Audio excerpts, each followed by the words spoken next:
Well, fucking YouTube is stupid again. So right before I went live on the original stream, for those of you who are going to watch this later,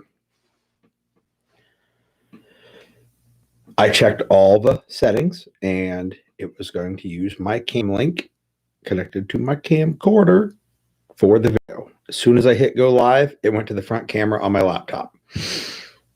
It'd be nice when there aren't multiple cameras for it to choose from, and it has to choose the only camera that's attached, which will be the cam link.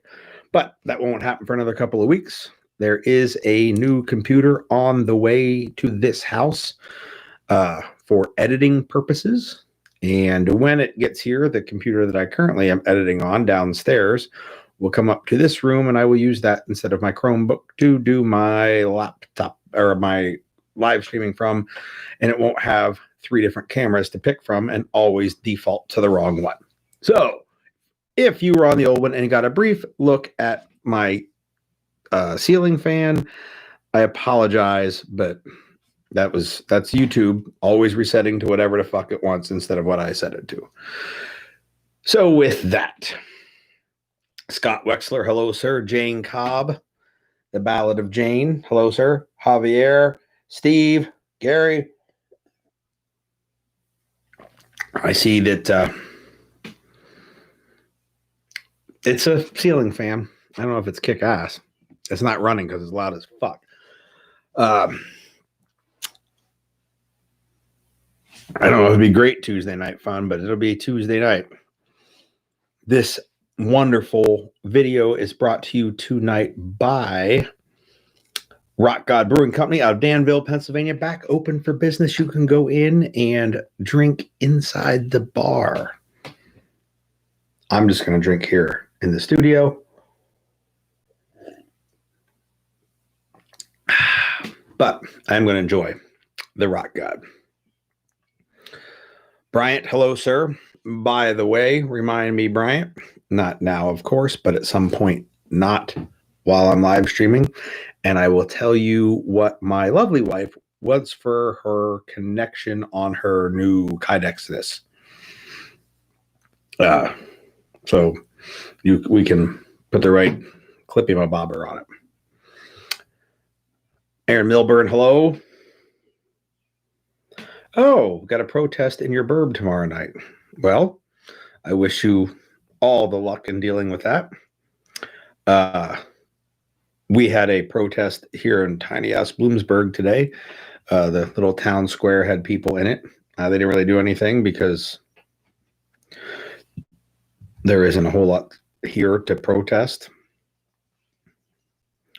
But they gathered around and, I don't know, said things, I suppose. Felt bad for the city trash that are dealing with city problems. I don't know what they did. I didn't go up. But I do have a list of stuff to talk about. Because I didn't have one of these last week. Because I forgot it was fucking Tuesday.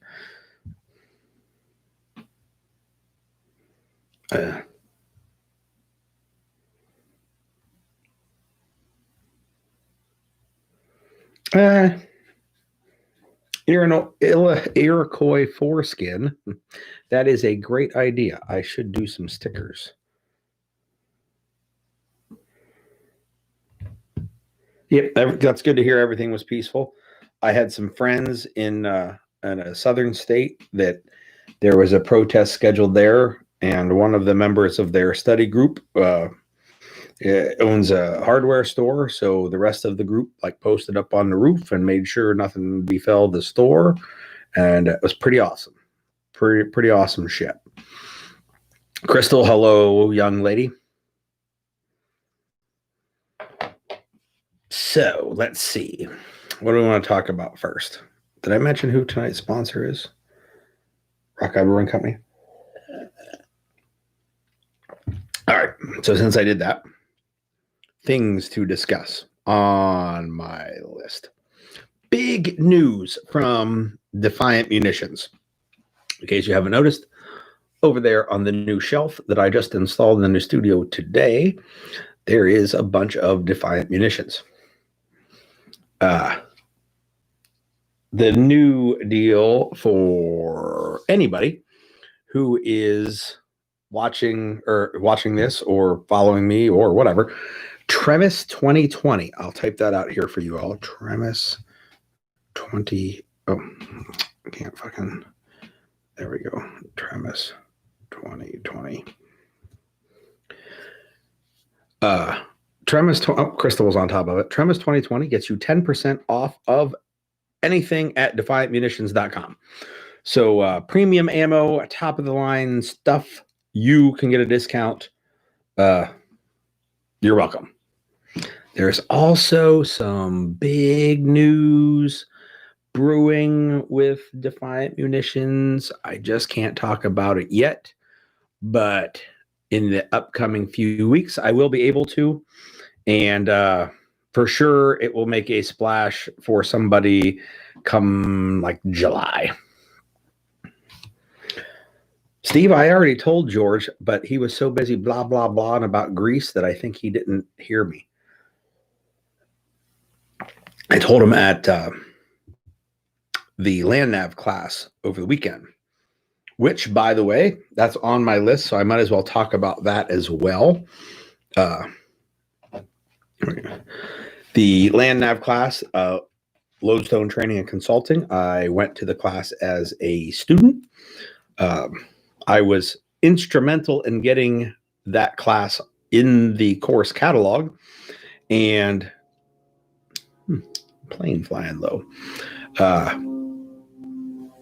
They had a couple seminars. The seminar they did last week, they did online and in person. I didn't do the online one, but it was pretty all right. But I did do the live class. A couple guys in the chat room right now are also at that live class. And I thoroughly enjoyed the land nav class. I had a bunch of folks ask me how the class was. And like my short part of it is it was the most enjoyable class I've had in the last few years. And I really had a lot of fun. I enjoyed the shit out of it. Aaron Milburn asks,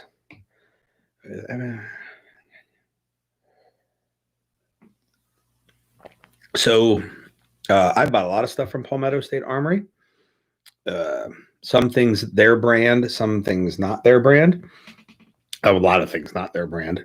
But I know they're inexpensive, but I haven't had a problem with anything I've ever got from them, and a whole lot of no problems from stuff that other people have got from them. FN barrel. So it's going to be cold hammer forged, pretty run of the mill. Cold hammer forged is not better than other methods of making barrels. It's just a very affordable way to mass produce quality barrels. Geisley handguard is going to be great because everything Geisley makes is great. I'd shoot a Palmetto upper with a Geisley handguard and FN barrel on it. I wouldn't be too concerned that Palmetto made the rest of it. Like, I would just go use it. Paul Barlow, hello, sir. Lars Nolden, hello. Lars sent me a Facebook message now probably a week or so ago. And like the little tab at the top of Chrome said, Lars sent you a message. And my first thought was, fucking drummers. Well, this Lars is not a drummer, but I guess in my mind, the word Lars means drummer.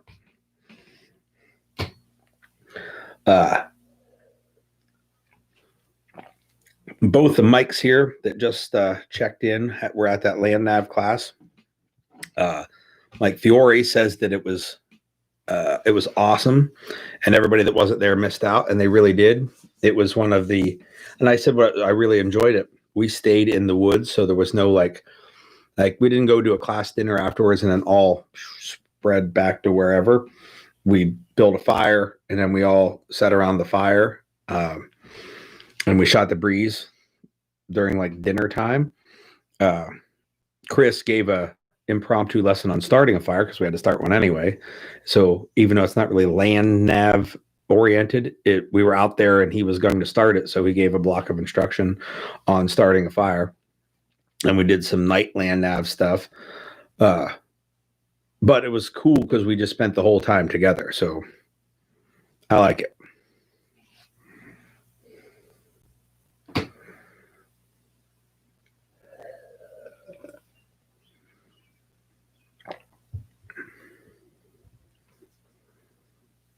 Oh, yes. The Chef Mike. So Mike Fiore sent me a text and said, hey, I'm going to pick up a steak. You want one? Yes. I'm going to make some asparagus. You want some of that? No, thanks. So he did make me a steak, and it was fucking phenomenal. Phenomenal. So that is appreciated. Scott, yes, I wish you'd have been there too. You would have enjoyed the shit out of it as well. I assume that was a Mona issue with the location. Didn't know. Oh, Brussels sprouts, asparagus, Mike, it's all the same shit. Sorry. I had steak tonight as well, and there was asparagus tonight, and I didn't eat any of that either. I had steak with a side of steak. But yes, great class. Highly recommended. They're going to do another one. I don't know when. They have a couple locations checked out that they might do other places, which is great for repeat students because since you're navigating, you're not coming into an area going, oh, I already know this like the back of my hand. So it'd be pretty cool if they, mix it up and bounce it around. Pretty excited to head back to that again as they run it. Gear-wise, I did try out something new-ish, kind of new. So I had picked up this Sunto wrist compass some time ago. See if I can't show you guys that. And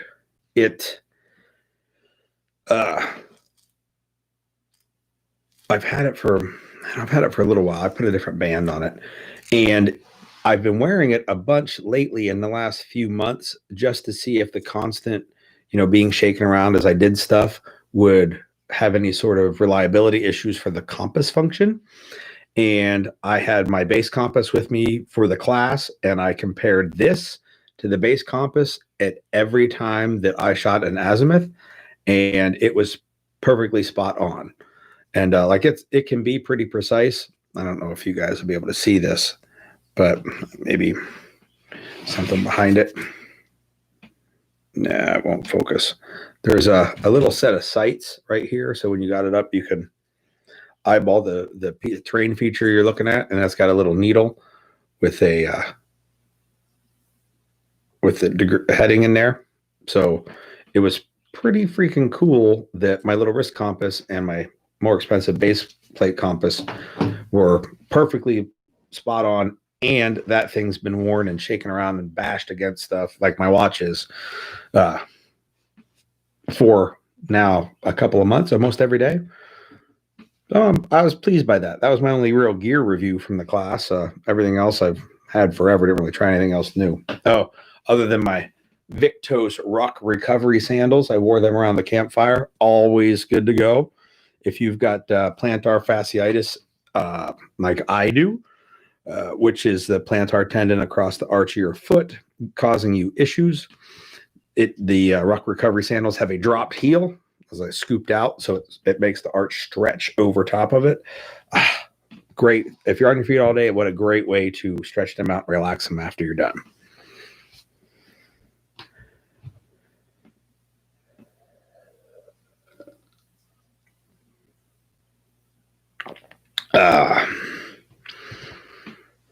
How do I feel about Crocs? We discussed them over the weekend at the class. I am not a fan. I am not a fan of wearing footwear that you can't sprint in. Now, I also understand, like when I switched to the flip-flops around the camp, it was so that my feet could dry out from being sweaty all day and I could stretch the arches. So the idea of having something like a camp shoe, they work fine for that, but they don't work any better than flip-flops. So The only time I ever tried my feet in one, my feet were sweaty and they were slimy because my feet were wet. And I was like, yeah, I don't need these.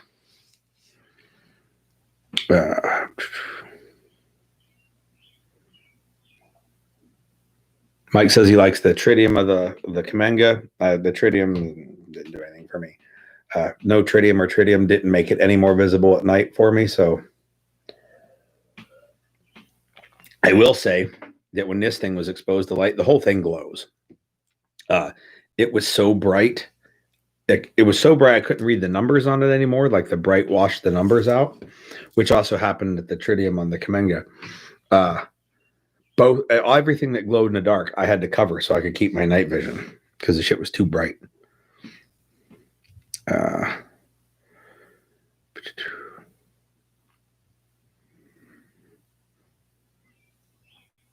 Hello, Adam Hall. Good to see you. I'm catching up here in the comments.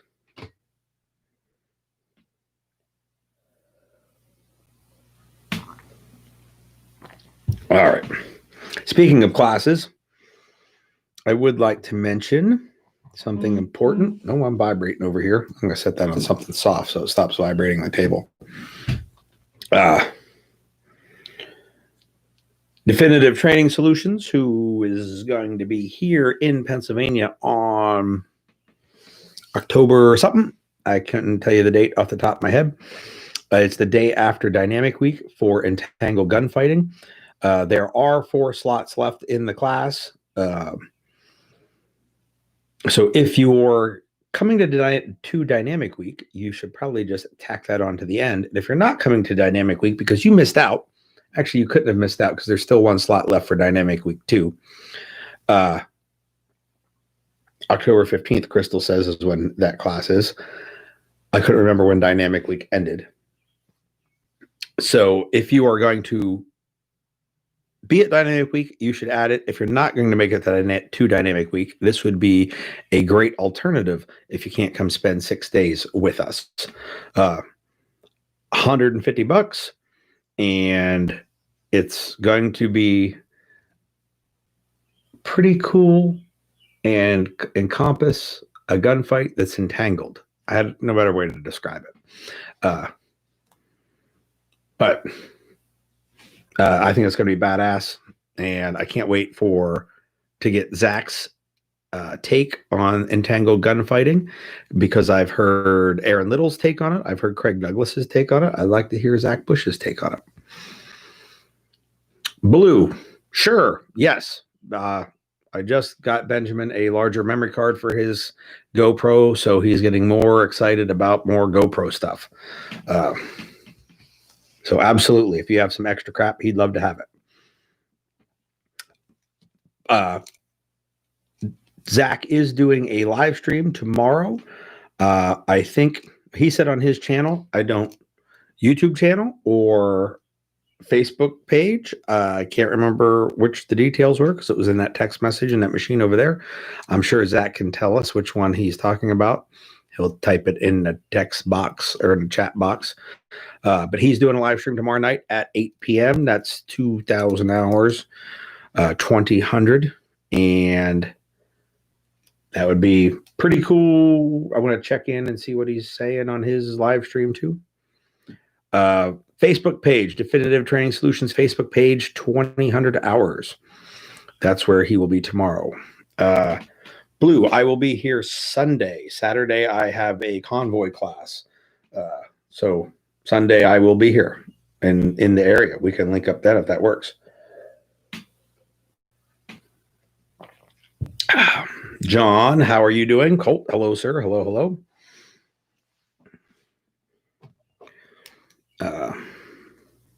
Yes, got it. I think we have that squared away. Let's see what else we got going on here. Zach and I have an idea for some joint live stream stuff with some other folks. It should pan out pretty well. So we should keep an eye out for that once we figure out the logistics. Gave you the Defiant code. I'll check that off. All right.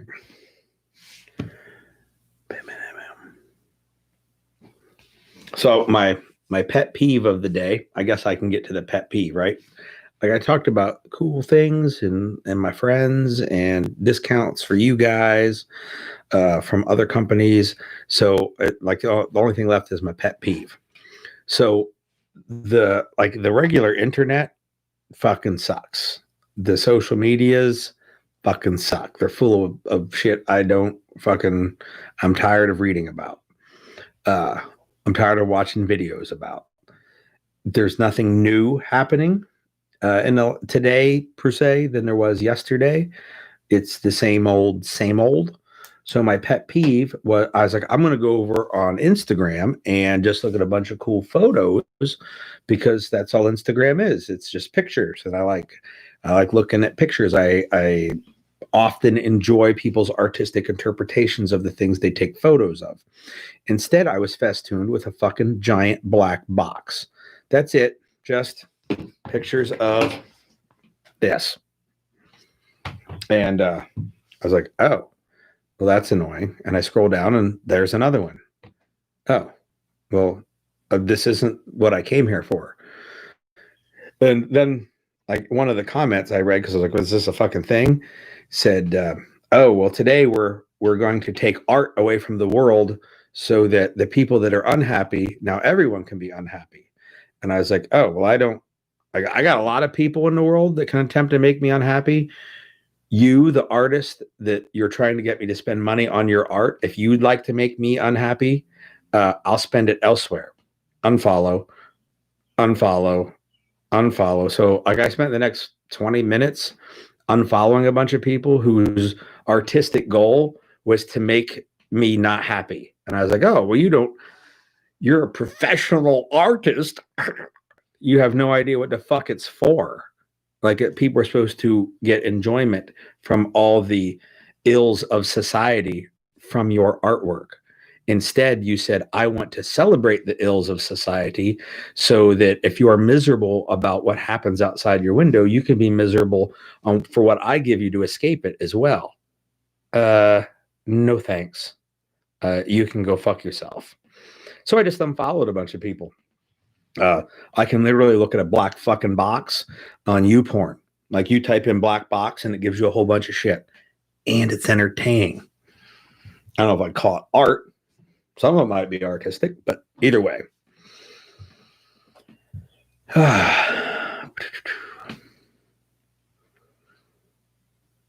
So there's my pet peeve, black fucking boxes.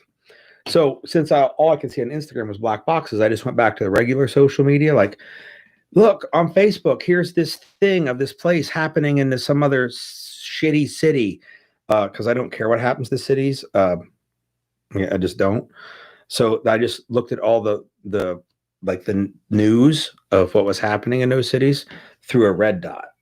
And that makes it much more entertaining.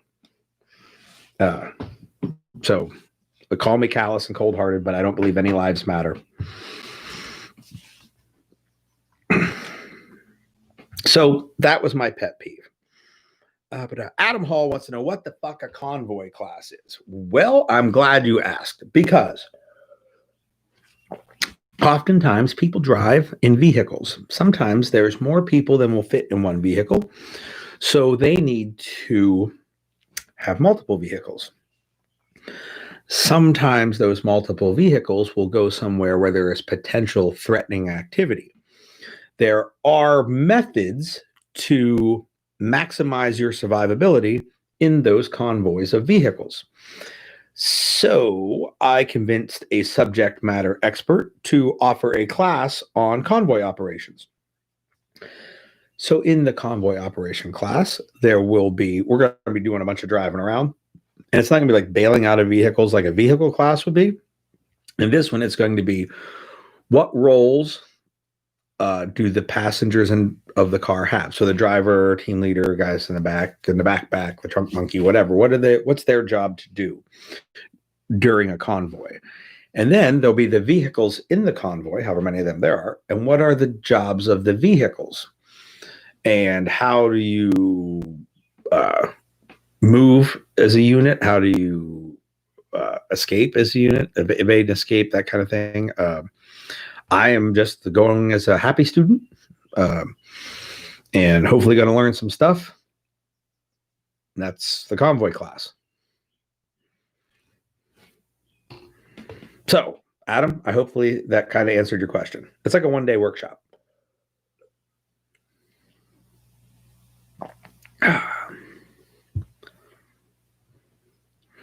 Yes, the good old blocking the road. So preventing someone from moving somewhere, like if you're restraining them in whatever manner, that's fucking kidnapping. And like, if you're being kidnapped, it's for ill intent. Like you are going to be harmed. That is why you're being kidnapped. So you should use whatever recourse necessary to no longer be restrained by people outside your vehicle. Anybody that makes you immobile is arresting you. If you do not recognize their authority to arrest you, you should resist that with whatever levels are required to not be arrested.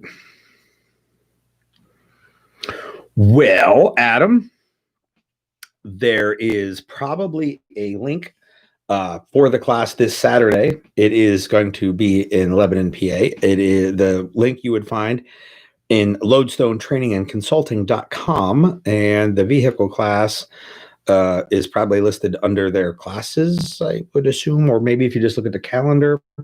I think it's like $150, but I got a really sweet discount code for my peeps, and that would extend to you even though you're not here with my peeps. So if you wanted to drive your ass up to Pennsylvania for Saturday, I could get you a serious discount code. If the class goes well, he'll probably have it again, but I expect it to.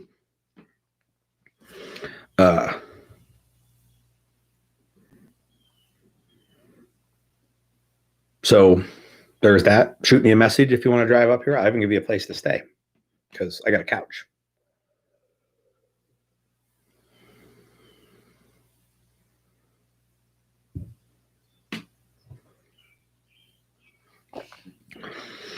Well, there's that fella, Steve mentions, have a big truck and they move. There was a fella somewhere got arrested for driving like a fucking semi into a crowd of people. And then they drug him out and beat him. And then they let him go with no charges at this point. But you know how charges go. You know, for a couple years later, one day you might just show up and, hey, you're under arrest. Zach says it's a nice couch. Many of folks have slept on it. People in this chat room have slept on it. Well, Zach, when it's going to happen again, I will keep you in the loop. And what class are you doing with Fisher? I like Steve. He's a funny fella.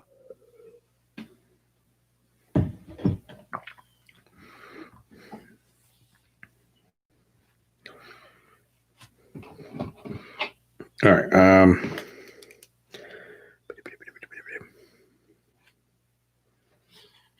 Oh, very nice. Very nice. I like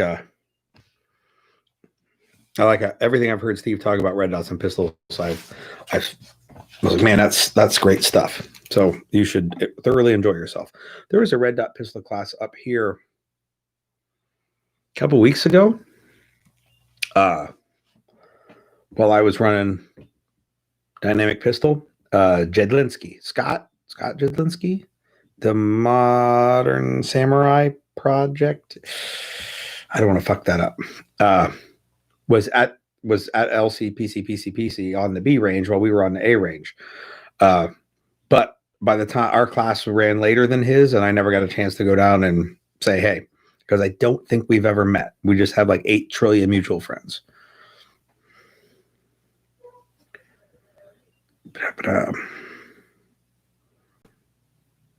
Like I want to shoot a dot pistol more, but I'm not going to carry one.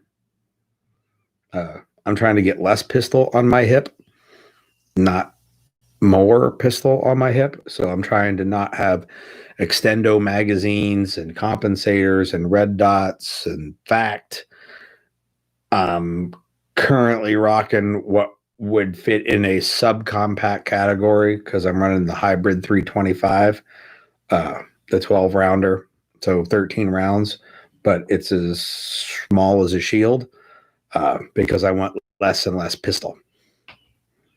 Hey, Jim.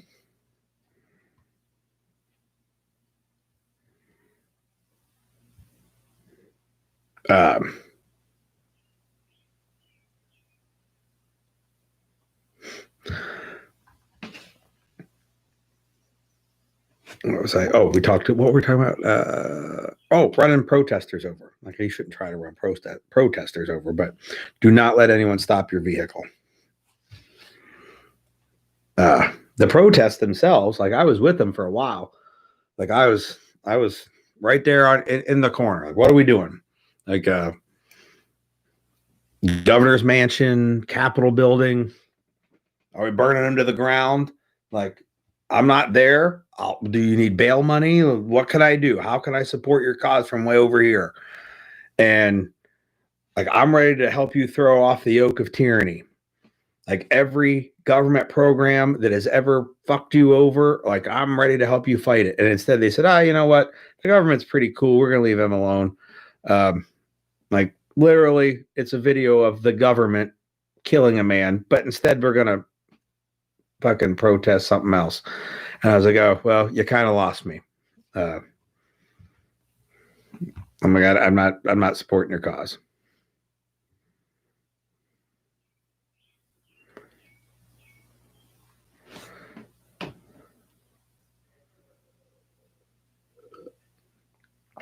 Joe made it.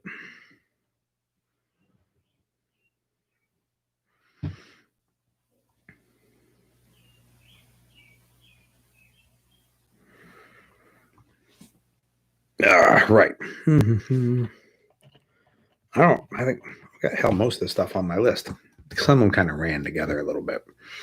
It was all that fucking black dot shit, or the black square of death, or whatever.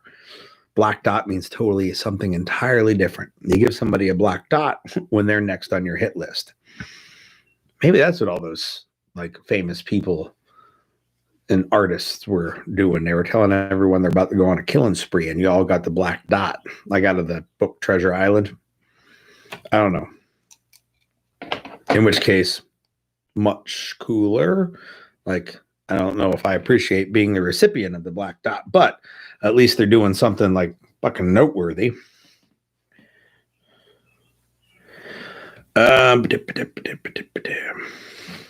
Jim, I don't.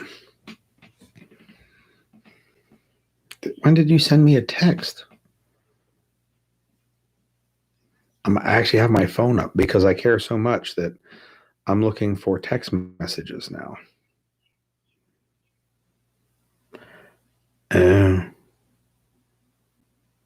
Well, it said, did you get my message? Oh, there's one before that. I carry a rifle everywhere I go. Fucking rock on. I was in the woods, so my reception wasn't awesome. Sometimes I wouldn't see messages for a bit. Patrick Kennedy has checked in. Hello, sir.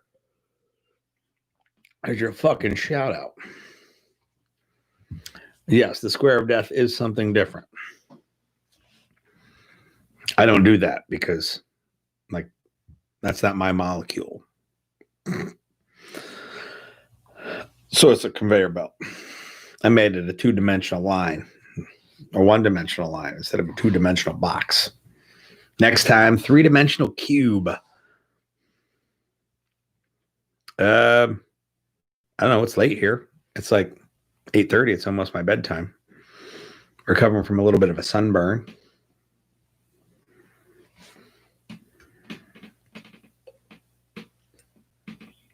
I'm drinking some fine beverages from Rock God Brewing Company. That makes you tired because the alcohol content's high, like beer should be.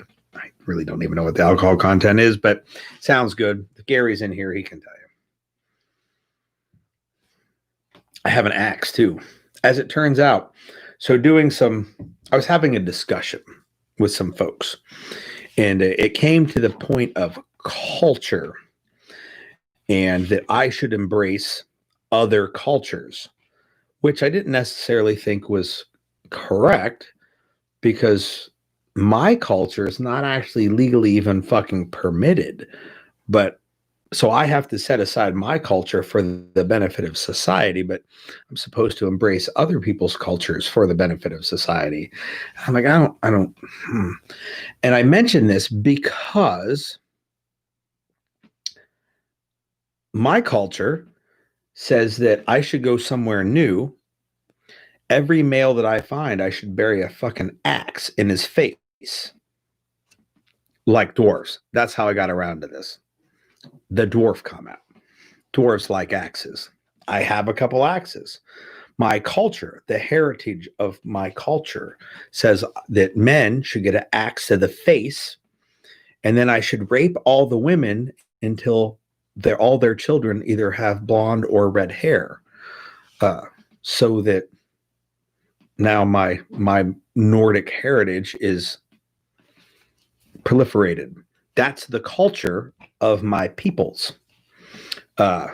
In fact, in Scotland, where like I can directly trace people I'm related to, that area was almost entirely DNA proven to be Norwegian because all the women got raped out of being Saxons. Like the Saxon part of their lineage was bastardized literally by Norwegians, which is where I can trace my name to.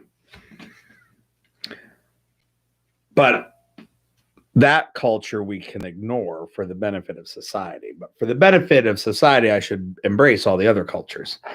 I don't give a fuck about anybody's culture. I don't even fucking follow my own culture. Like I don't fucking axe the shit out of people just because. So, and then I steal whatever I can and go home. That's my culture.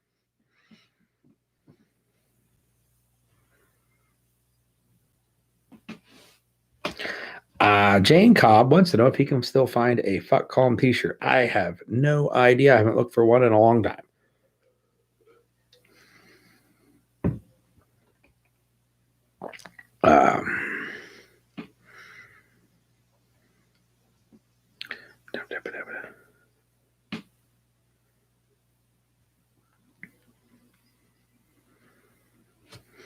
So there's my rant on culture. But interestingly enough, that all came about, like the subject of it started with the axes, but I did a little deep dive into I didn't do one of them fucking DNA things because like the two big DNA things are owned by like the Mormon church. And I didn't really need just a church owning all my DNA data. But just on name tracing, I can trace my direct family back to Aberdeenshire, Scotland, and then my name all the way back to Norway. And so it was pretty cool. Like explains all the red in my hair and beard, which doesn't really show up too well on the video, but there's a fair amount of red in there.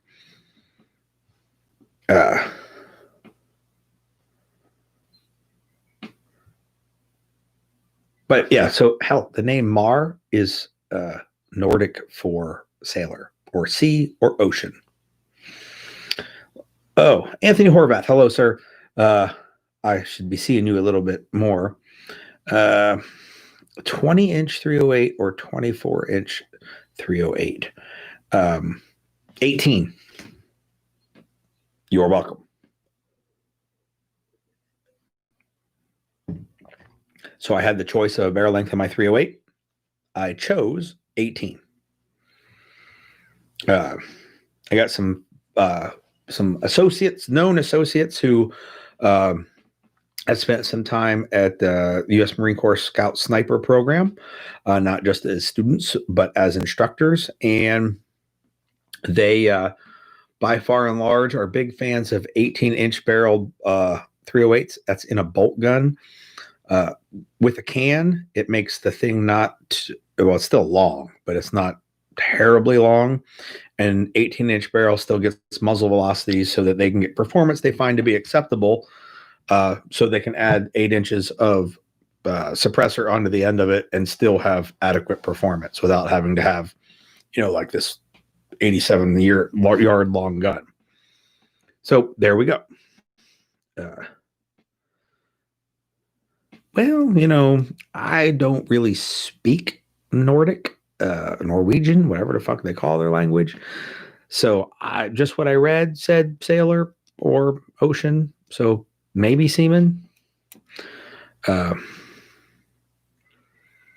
Jane Cobb, yes, Navy vet. Last name Mar. I know, it's very fitting. Mr. Kennedy, good job. I'm glad you're getting rid of that fucking dumpster fire of a shotgun.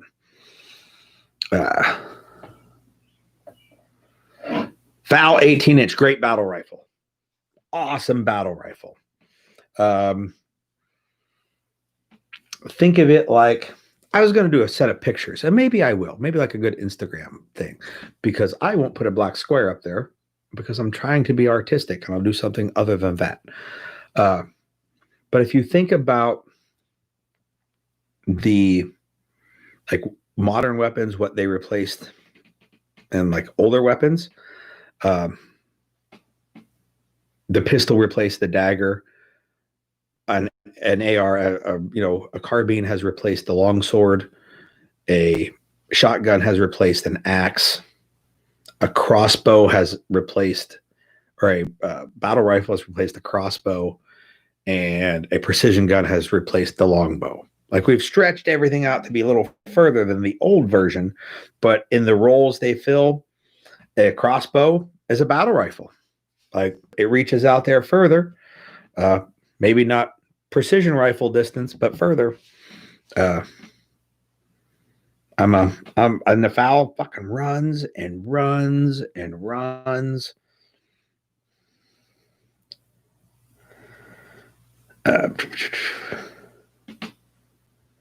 Well, here's the problem. I can surmise why the FAL did not beat the M14.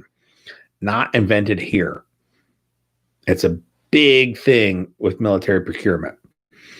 If it's from somewhere else, they don't give a shit as much, unless it's made by HK. But that's a more recent thing.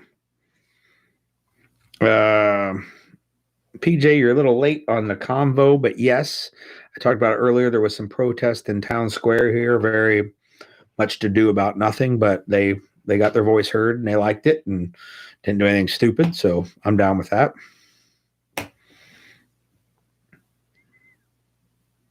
My only beef with the FAL is it should take 308 PMags.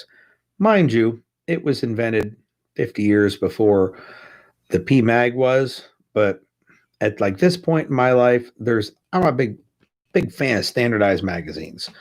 It should take an AK mag, an AR mag, or a 308 PMag. That's it.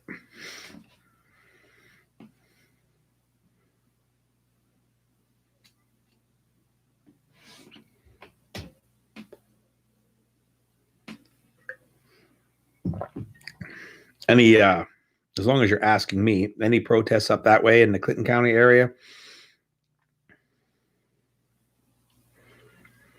Yes, it certainly has to be feasible to make a common plastic magazine available for a FAL, and Midwest should make a rail for it. But I've had that discussion with them multiple times, and I just don't think it's going to happen.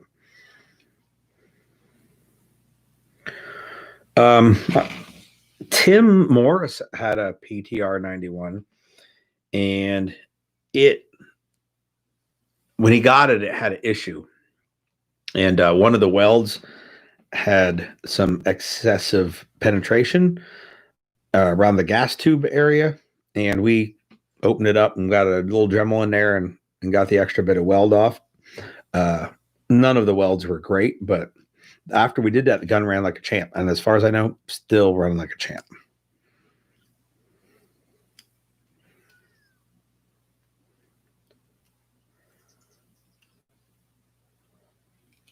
Well, Mike, you know what I would do if I were you next Monday at 2 p.m.? I would grab your wife and your child and your dad, and I would go look at houses in Pennsylvania. That's the smart money. I mean, you need to go look at more houses anyway, right? And being there, probably not awesome. That's my take on it. I would not purposely go want to fuck with people's protests. Mostly because the idea of the protest, like the reasoning behind it, is just like it's solid. And I wouldn't want anyone to think I was against what they say the protests are for. I'm just against the fucking picking random people that have nothing to do with it and harming them and letting the people who you are protesting get away scot-free because they write you a check every week.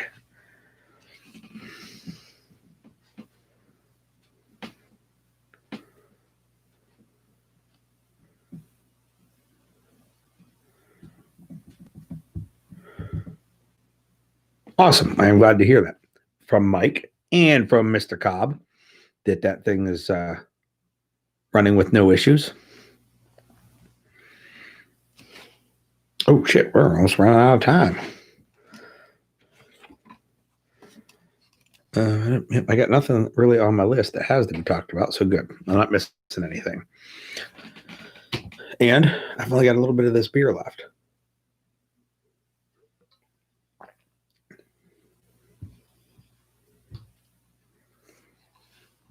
I saw some the preset caches of bricks, and I thought, man, it would be a shame if those were covered in anthrax. You know, like for anybody that wanted to go pick them up. But I'm a horrible human being, apparently, because I don't think that there's any reason whatsoever to have a brick at a protest, but what do I know? I'm not a professional protester. I don't get paid to go protest like most of those protesters do. So most of the protesters do. But if you are being paid, you're no longer a protester. You're just an employee. So there's that. And I looked at them pile of bricks that were sitting all over people, all of these people taking pictures of the piles of bricks. And I was like, man, we should just light them on fire. The bricks, that is, because there's all kinds of shit burning. Why not burn the bricks? And I was like, it'd be tough to keep them on fire because they are not a fuel source of their own. I was like, but we could cover them in something like pepper spray or anthrax or Ebola. Ooh, wouldn't that be great? Just smear some Ebola all over the bricks. And maybe then we could have a protest, a righteous, just protest. I don't know, without fucking bricks.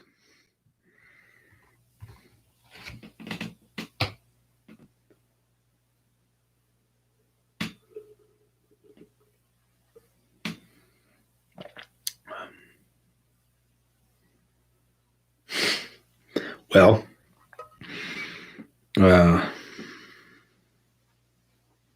I saw the Hong Kong thing, and it was disheartening, mostly because the people in Hong Kong are basically fighting for I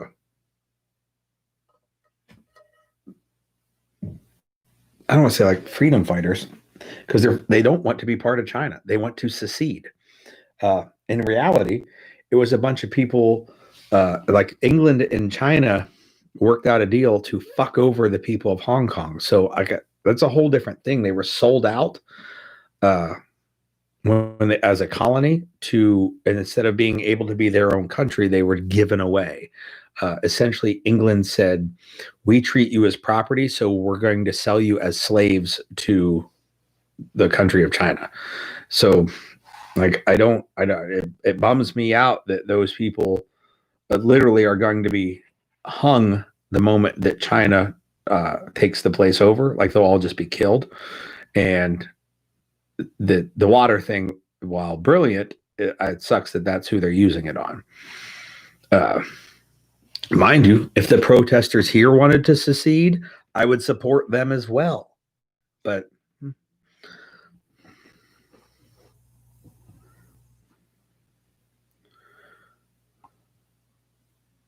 The numbers are not going to spike with the Wuhan because it's not as contagious as they think. There's something else.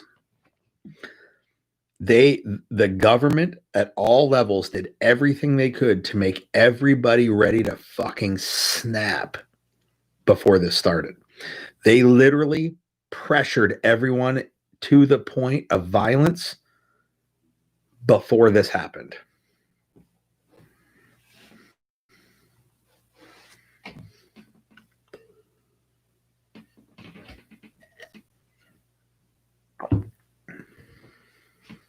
Scamdemic. I said that over the weekend by accident, and because I'd read it somewhere, just like when you posted it, and it had ingrained itself in my brain at some level, and it slipped right out.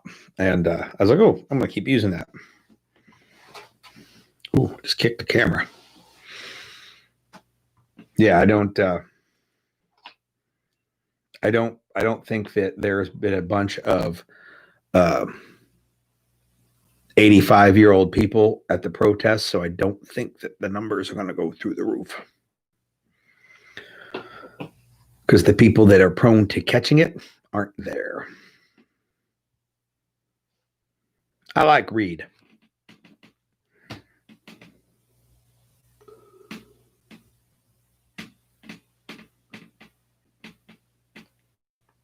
That's a bad sign. All right, so let's hit the highlights before this whole thing ends in like 7 minutes. Defiant Munitions. Kick-ass ammo. Over here is some 9mm and some 5.56. They have multiple 5.56 cartridges. They have a solid copper 62 grain, a hollow point with the polymer tip 62 grain with a regular, cup and core, along with the 55 with the polymer tips, as well as an AK round. I believe, what is it, 123, solid copper, and obviously the 115 9mm. They've got 45, 10mm, 300 blackout. I think 300 blackout's next. They got a 55 grain solid copper on the works, like Pete's on top of shit. So if you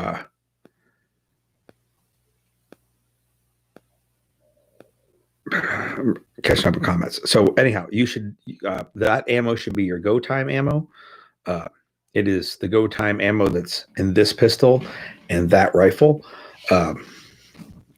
And if you use the coupon code Tremis 2020, as in me, the year, you will get 10% off your order.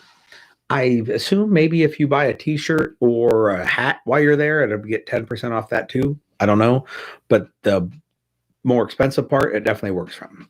So Tremis 2020 will get you 10% off from Defiant Munitions. And I would love 545, Adam. I can't see that that's going to be a priority for him at the moment, but maybe we can talk him into it. Pete and I have something else in the works. It's not 545, but we have a program in the works that I will announce sometime in June, but not yet.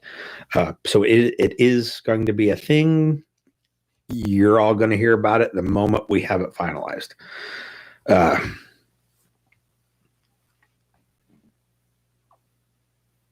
Definitive Training Solutions, who is having a live stream tomorrow on Facebook at 2000 hours on the Definitive Training Solutions Facebook page. I guess I said Facebook. They will be here October 15th at the end of Dynamic Week. There are 4 slots left for Entangled Gunfighting. And if I know you well, I'll hook you up with a coupon code. What's great is I'll give you a coupon code for some money off of Zach's class. And when you sign up for his class, he's going to give you a coupon code for the same amount of money off of one of my classes. So you can double dip. So there's that.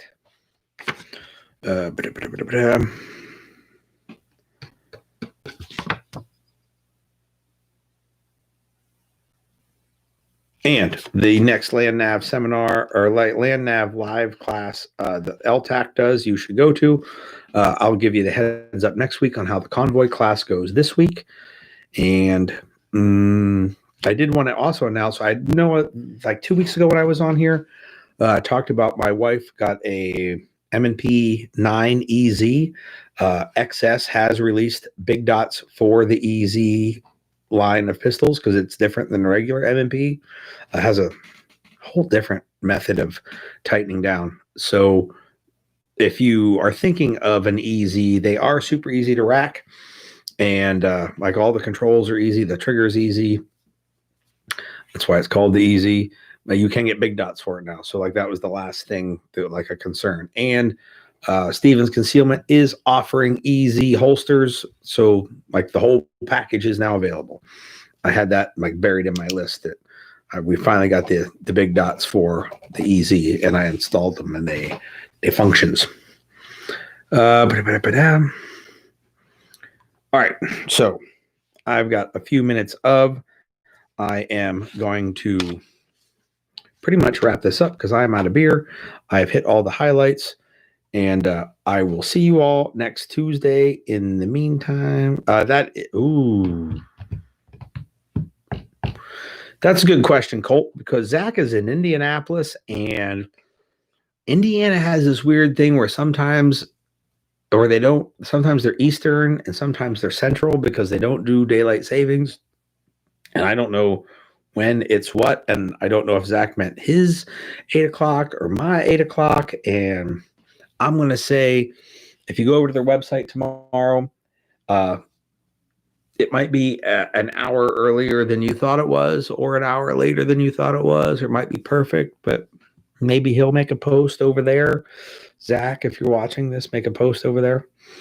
And the rest of you, I will talk at next week, let you know how the Convoy class was, unless I see you at the Convoy class, where I will see some of you that are here. All right, so you all take it easy, and I'll see you later.